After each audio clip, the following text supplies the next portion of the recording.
Welcome to Mystic Musings with Tobie Hewitt. I'm Tobie Hewitt, and I'm your guide through time and space and all points in between. Mystic Musings will give you insight into who you are, why you are here, how to live an authentic life, and where you fit into the universe around you. Join me on this path of mystical exploration.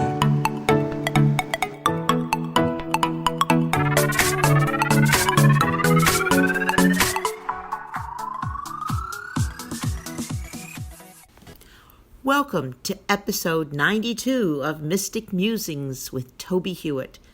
This week, we will consider words and meanings as we continue our mystic journey.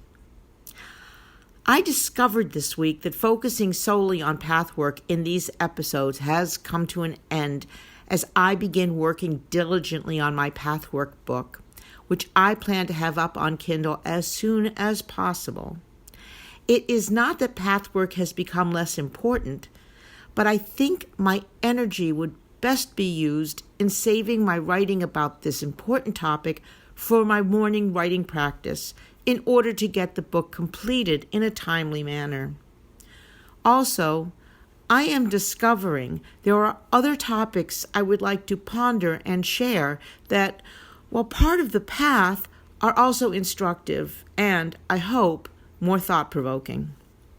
For example, two topics that presented themselves to me this week were the illusion of differentiation through the process of labeling, of assigning words or phrases to something that would seem to separate these from a sense or understanding of oneness, the unity of everything. The other topic is that understanding the reality of now, rather than past or future, is really important as we discern our thought processes and set intent while we are incarnate. I will deal with this latter topic next week, but for now, I will tell you what triggered my interest in how the limitations of words can influence our reactions to hearing or reading ideas.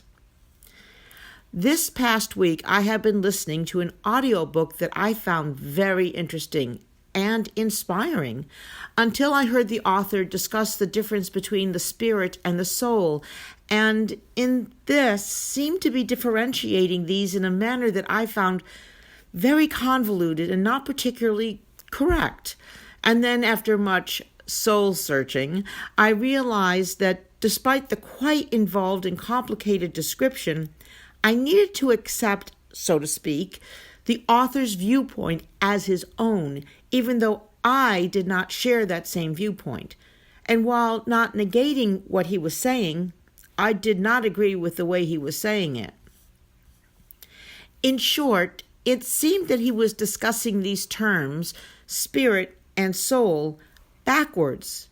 That the soul is what was inside of us as incarnate beings, and the spirit was the larger dynamic expression that encompasses the universal being, of which we are a part. And in this, he went on to claim that the soul, when it leaves the body, loses its individuality and is, instead, reincorporated into the oneness as energy alone, and not energy that retains its knowledge of its lives in the physical realm. This description did not sit well with me and made me think about what I know versus what this person was sharing about what he knows. This brought me to the idea that perhaps different people have different words for the same aspects of our beings, and some more mundane, i.e., less spiritual ones. I know through receiving messages from the non-physically based spirit that the spirit is that which resides in the physical body within the ethereal structure and is incarnate in order to gather knowledge through lessons learned on the physical plane. So, one spirit is that part of the self that continues after the demise of the physical body and retains knowledge and individuality. I have long thought of the soul more in the context of a soul group, a group of spirits that incarnate together over time and return to the group when they leave the physical body. This is where it gets complicated because, again, through receiving verifiable information from spirits who are discarnate, I also know that one spirit has many different incarnations, each of which adds to the knowledge base of that spirit. So I have memories of living previous incarnate lives in Dover, England in the mid-1800s, and somewhere in Central or South America at the time the pyramids were constructed and used there. And those are only the lives I remember that are pertinent to this one. So, each spirit has recall of other lifetimes as they move through a series of incarnations. Each time, they incarnate with the same spirits in different roles and guises, and then return to this group, their soul group, upon leaving this plane.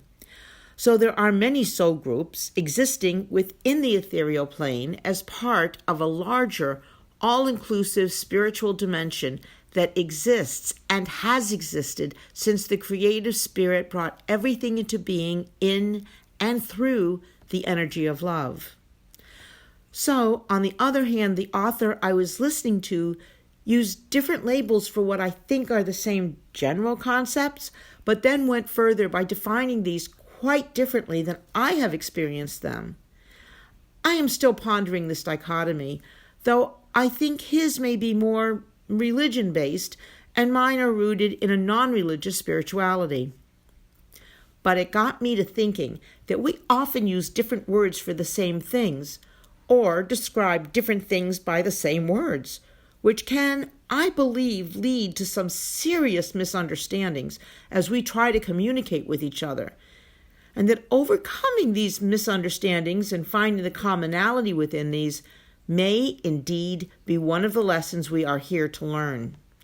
Underneath it all is that we are all spirits having a physical experience, and as such, we need to listen more closely to and communicate more clearly with each other.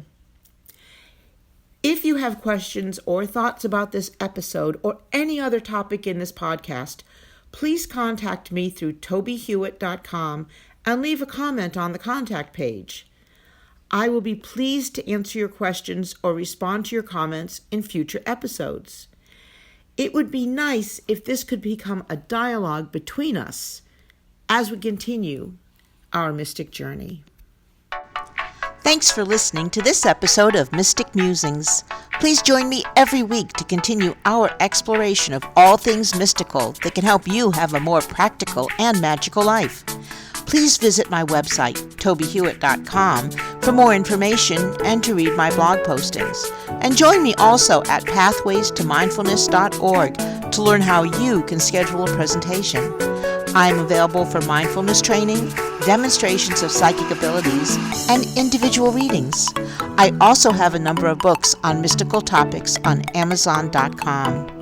I look forward to hearing from you and answering your questions. Please contact me through tobiehewitt.com.